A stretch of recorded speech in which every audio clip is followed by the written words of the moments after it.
Do you remember Super Autopets? That cutesy auto battler that came out in 2021 and temporarily became the main channel focus of big names such as Northern Lion and Ludwig? Well, yeah, but what happened to it? Just 3 months after its Steam release, it had already lost more than 90% of its audience. Did it fall victim to developer drama and lose its trust factor?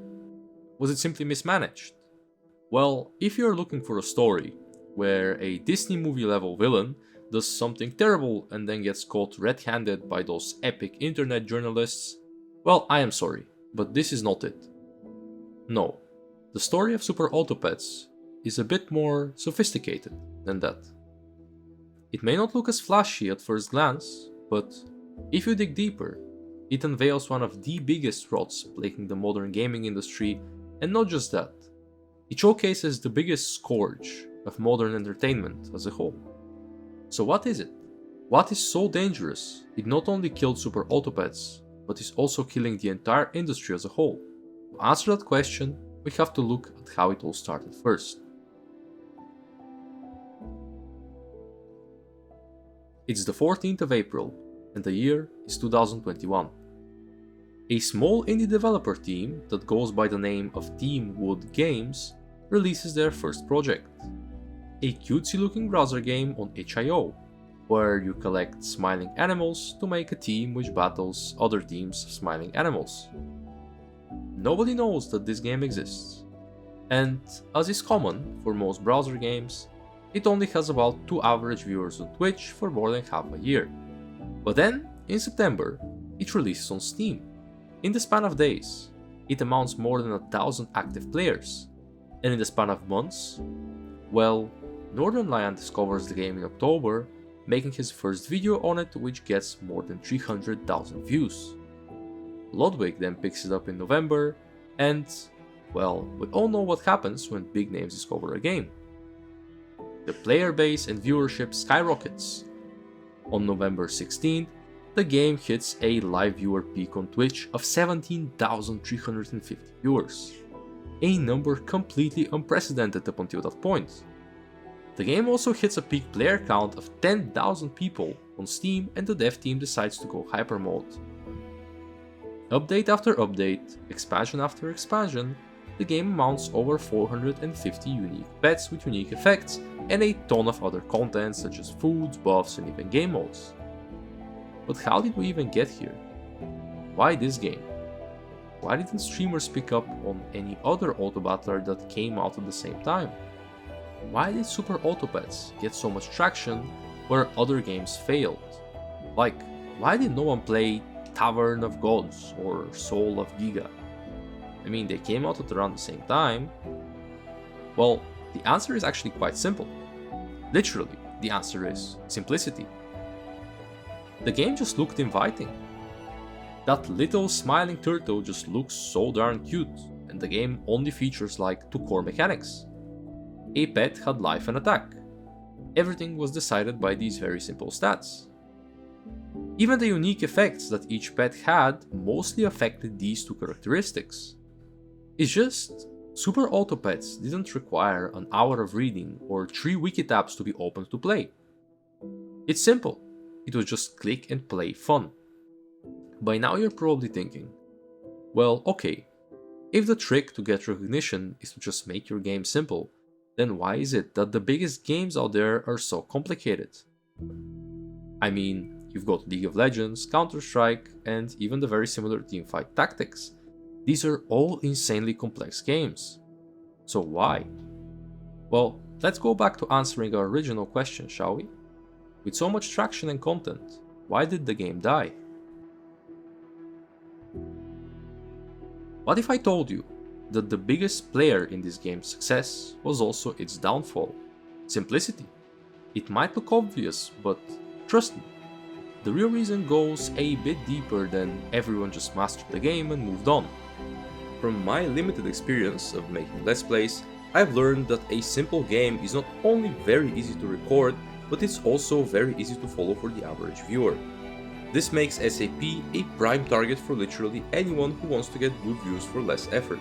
And when a game becomes big, due to big creators playing it, Smaller, less known creators start picking it up to try and break through in this impossibly oversaturated field that is gaming nowadays. I mean, trust me, I would know.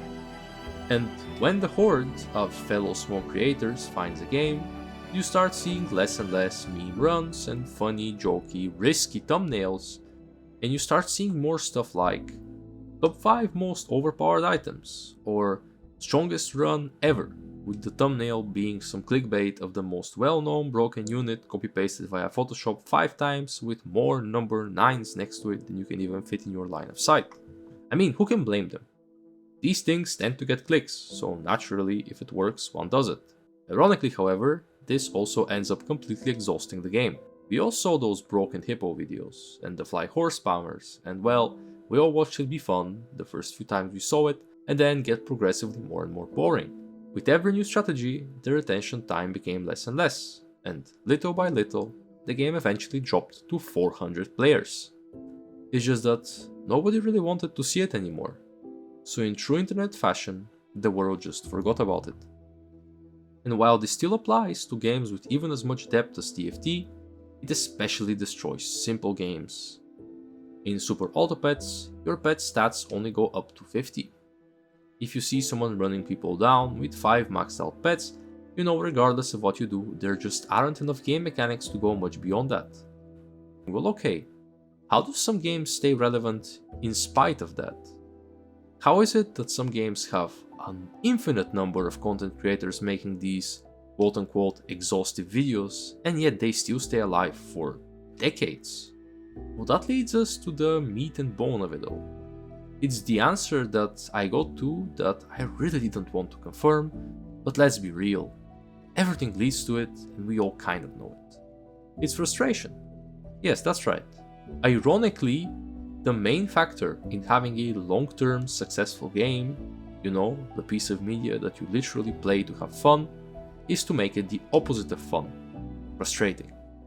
You're currently either thinking, well, how does this make any sense? Or, yeah, I kind of suspected that already.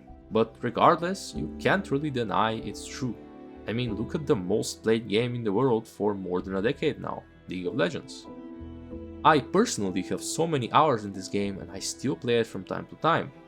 I often ask myself why. It's very rarely fun.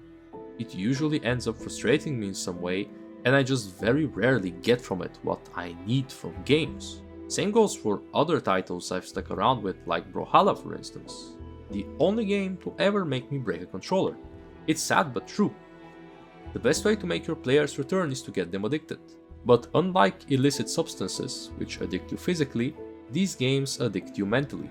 They make you mad that you couldn't win that one game, so you queue up again. And again, and again, and again, and before you know it, it's 4 o'clock. You're tired and you want to sleep, but you're so pissed off, you just have to win. Can't end on a loss after all. And then you queue up again. And by some miracle you win, but it doesn't feel fun. It just removes the anger. So you keep looking. Tomorrow you play again, trying to find that one feeling that you saw your favorite streamer fake online, or clutching up a sick play. And it just never ends.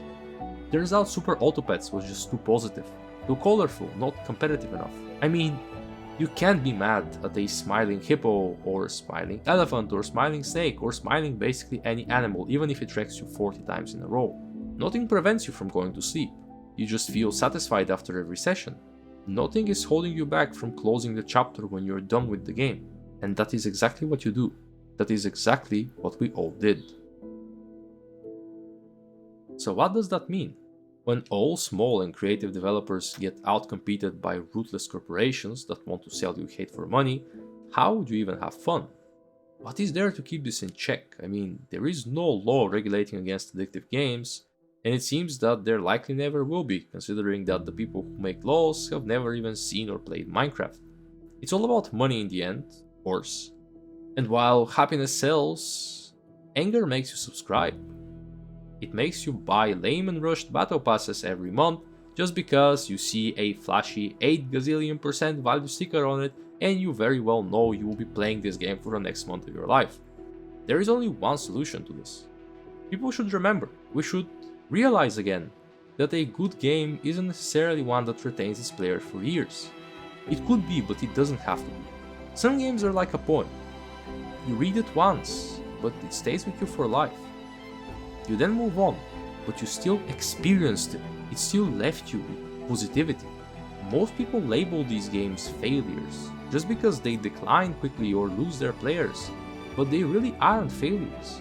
So to answer your question, what happened to Super Autopets? Why did it fail? Well, it didn't. It did what it was supposed to do, and that's that. Remember it, and move on. It was a pleasure to have you here. I hope you enjoyed. I hope to see you again, my friend. Goodbye.